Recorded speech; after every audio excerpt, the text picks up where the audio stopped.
Alright guys, finally, I'm back with another video. I know it's been a while, quite a long while. I've been pretty busy, but we're here now, we're back, fine, completely. Ready for a 10-minute or so review of the level Spooky by Meat.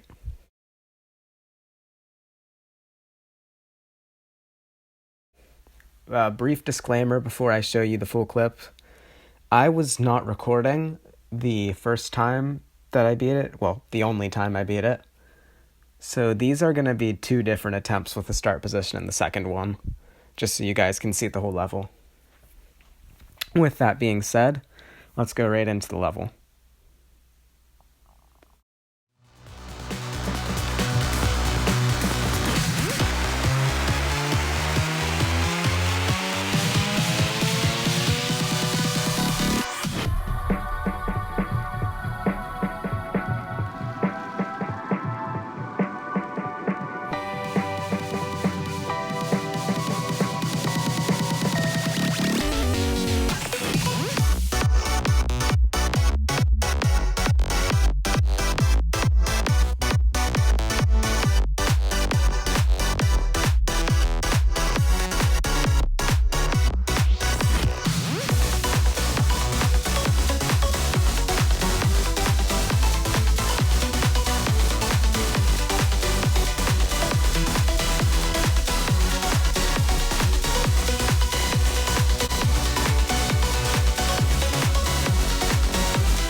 Alright, now it's time for the review.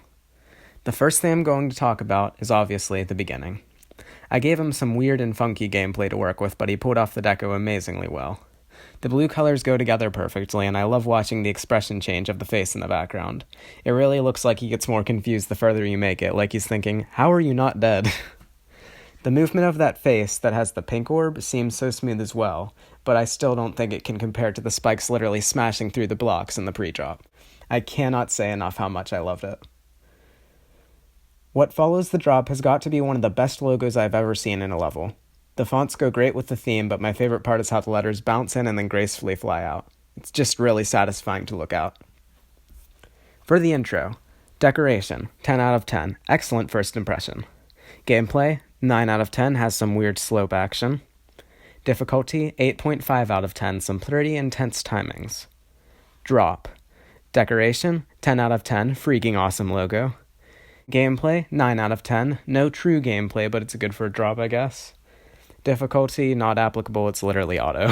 After the drop, there is what seems to be a semi-poorly decorated black ship section, but then a few things happen. The background slides up beautifully. A few orange orbs that are meant to look like fireflies start making their nearly random loops around the screen. You can notice bones throughout the black and eyes with their sharp teeth for you to avoid. The flashing colors add another element of greatness to the level as well, making it a lot less bland than just black spikes. First ship, Deco, 9 out of 10. Still a bit empty, unfortunately. Gameplay, 8 out of 10, pretty much all close to straight flying. Difficulty, 9 out of 10 unless you're really good at ship. I died here a lot. Then you become a mini ship and start going slightly faster. Massive spikes close in on you from the top and bottom and stop leaving just enough room to fly through. The eyes set all throughout the blocks also give a creepy feel to it. The mini ship, decoration, 7.5 out of 10, kinda weird and doesn't fit in all too well with the rest of the level. Gameplay, 7.5 out of 10, too open compared to last part. Difficulty, 7.5 out of 10, a lot easier than what you just did. Then, you become even faster and enter dual gameplay. The blocks themselves here are fairly simple, with only a giant eyeball for variety. Yet all of this is made up for by the two giant hands closing in on your ships from the top and the bottom. It's terrifying, but also really fun. The dual ship. Deco, 8.5 out of 10. Pretty empty, but the hands are cool. Gameplay, 8 out of 10. You go down, straight fly, and then swing up kind of awkwardly. Difficulty, 8.5 out of 10. The last bit's kind of tricky. Finally, you're a normal mini ship again, but even faster. Then when you hit the gravity portal, it's auto for a bit. Admittedly, this part seems very copy and pasted, but the flashing lights and the toxic sign distract from it, so it's still enjoyable. Plus, after that is one of the smoothest transitions in the level, where the change in theme is obscured by a massive ready as a warning for the next few parts. Last ship, Deco, 7 out of 10. Cool, but a lot of copy and paste. Gameplay, 7.5 out of 10, a bit of generic ship gameplay. Difficulty, 7.5 out of 10. Fairly easy, surprisingly, once you get the hang of it. What follows is a really brief part with strange music and strange deco. The blocks become outlines with slow-moving saws in them, and it looks weird, but in a good way. I can't really describe it, like factory gears in a way. Quick mini drop. Decoration, 9.5 out of 10, basically just what a mini drop should be. Gameplay, 9 out of 10, only a couple of orbs, but flows well. Difficulty, 7 out of 10, obviously only 3 orbs is easy. Anyways, after that there's a long pink-themed robot and ball section. Inside of each block are a bunch of skulls on pedestals. In the background is a hauntingly beautiful mix of tombstones.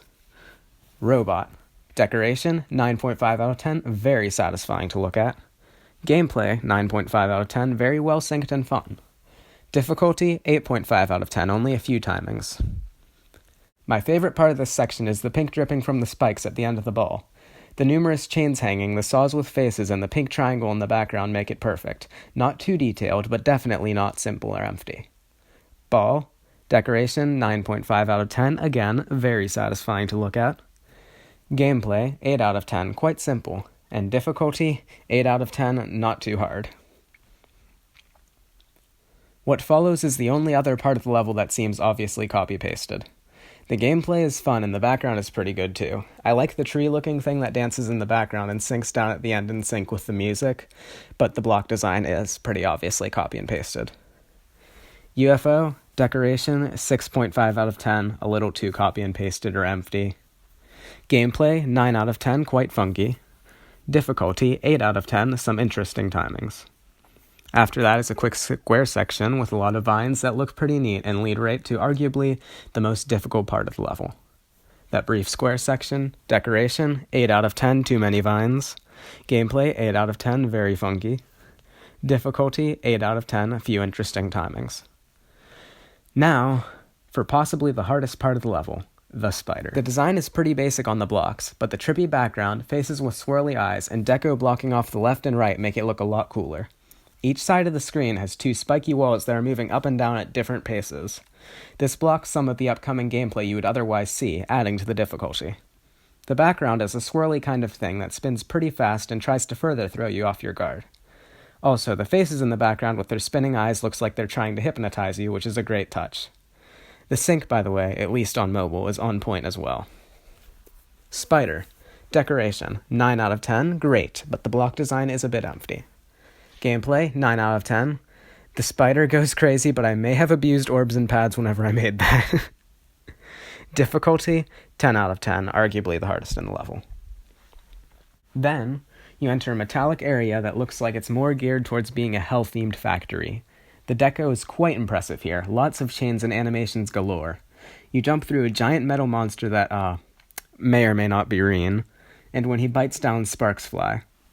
After that is a ball where you basically spam, but the block design is absolutely terrifying. Those eyes, the way they move, it's just so creepy, it throws me off every time. Again, technically adding to the difficulty as a distraction. After that is an animation of a knife swinging up at your robot that just launched sky high, and the bright white moon turns blood red. The animation alone adds so much that it gets its own rating, and by the way, before it, the face from the beginning comes back and looks even more angry. Robot animation alone, decoration, 10 out of 10. Once you fall past the blood moon, there's a long spike jump that is still a bit of timing on blocks that are now blood red as well. There's some fairly quick and easy gameplay, and another animation that helps the animation rating above, of your robot killing poor dark blue. He shouldn't have gone into electrical alone.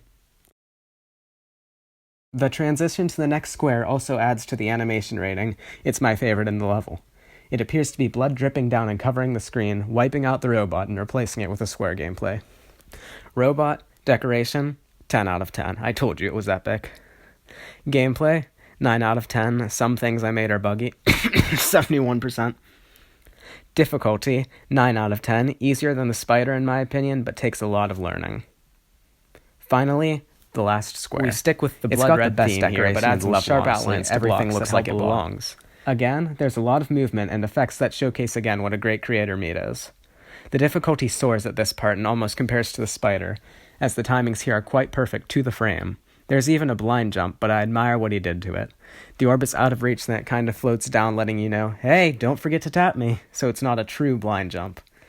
Honestly, the finale of the square and the end art deserve their own categories, so here's my rating for the square.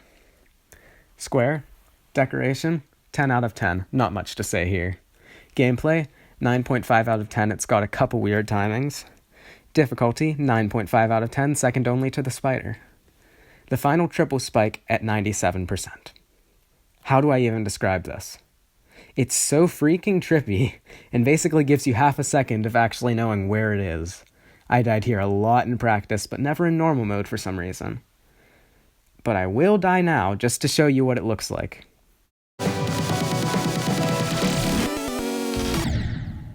Yup, the cat chain. Thank you, Meat. The final logo is pretty sweet too, though, as it has him in the middle as a demon difficulty face and all the dedications around it. I'm wearing a crown because I'm better than all of you. I mean because it looks cool. Final timing and end art. Decoration, 10 out of 10, excellent logo and effects. Gameplay, 8 out of 10, why must it be a triple?